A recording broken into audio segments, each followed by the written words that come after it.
পর্যটন মহলে পুরুলিয়া স্থানটি যথেষ্ট জনপ্রিয়তা লাভ করেছে। দীঘা, পুরী, দার্জিলিং এইসব জায়গা থেকে একটু ভিন্ন স্বাদের স্বাদ পেতে রহস্যময় গ্রাম্য জীবনের স্বাদ নেওয়ার জন্য ভ্রমণ পিপাসু বাঙালি একটু বেশিই যেন ব্যস্ত আছে।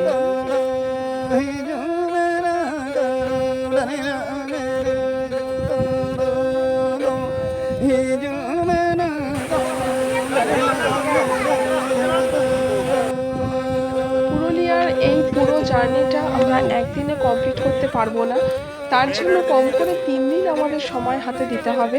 তাতে 3টে ভাগ আমরা ভাগ করতে পারি। একটা হচ্ছে অযোধ্যা সার্কিট, একটা হচ্ছে গড় সার্কিট, আর একটা হচ্ছে ঝালদা সার্কিট। এবার কোন সার্কিটে কি কি পড়ছে সেগুলো আমি বলে দিচ্ছি।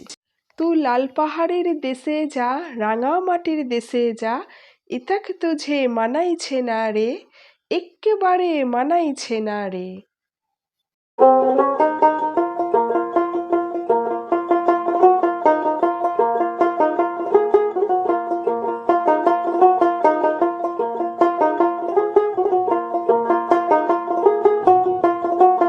আচ্ছা, তার আগে বলে দিই কিভাবে পুরুলিয়ায় আসবেন।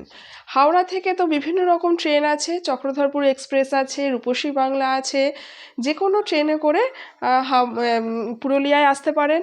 আবার আদ্রা স্টেশনেও নামতে পারেন, আবার রঘুনাথপুর স্টেশনেও নামতে পারেন।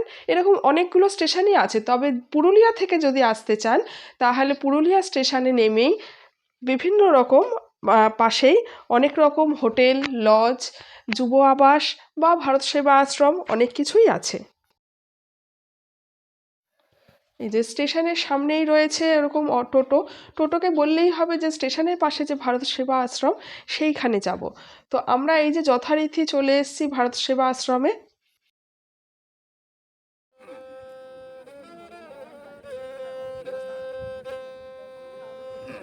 এর ভেতরটা ভীষণই সুন্দর, প্রচণ্ড বড় একটা প্রশস্ত জায়গা নিয়ে পুরো ব্যাপারটা করা, মানে অনেকটা সামনে রাস্তা রয়েছে, এত সুন্দর একটা ফুলের বাগান রয়েছে, আর পুরো এরিয়াটা ভীষণ বড় একটা জায়গা। আর মন্দিরগুলো এত সুন্দর ভেতরের।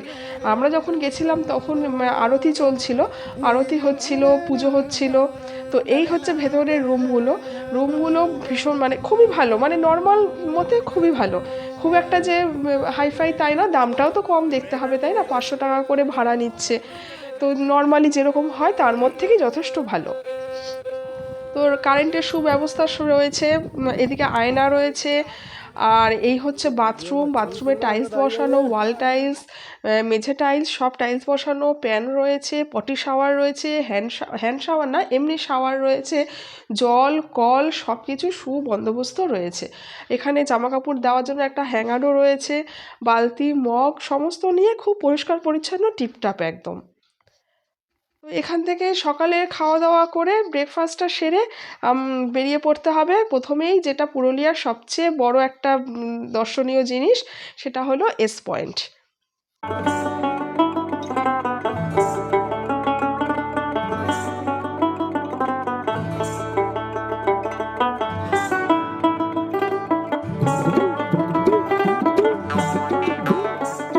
পাহাড়ের কোল কেটে কেটে রাস্তা, সেই রাস্তা থেকে গাড়ি নিয়ে আমরা সোজা চলে এলাম এই যে এস পয়েন্টে। এখানের ভিউটা জাস্ট অসাধারণ, যেন স্বর্গসুখ এখান থেকে পাওয়া যায়। আচ্ছা, এবারে বলে দিই যে 3টে সার্কিটের মধ্যে কি কি পড়ছে। অযোধ্যা সার্কিটে পড়ছে upper dam, lower dam, Lahariya Shiv মন্দির, আর তারপরে পড়ছে বামনি ফলস, তারপরে পড়ছে মুহুরী একটা শিব মন্দির আছে, দুর্গা ফলস, এগুলো সব অযোধ্যা সার্কিটের মধ্যে পড়ছে।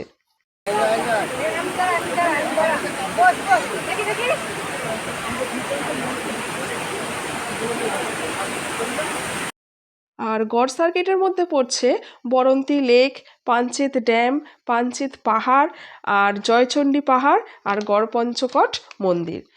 আর বাকিটা রইল ঝালদা সার্কিট। তো ঝালদা সার্কিটটা পড়ছে আসানসোলের দিকে। তো 3টে সার্কিট 3 দিনে যদি কভার করা যায় তাহলেও পুরুলিয়ার কিছুটা অংশ দেখা যাবে, আর তা না হলে একদিনে পুরোটা কভার করা সম্ভব নয়।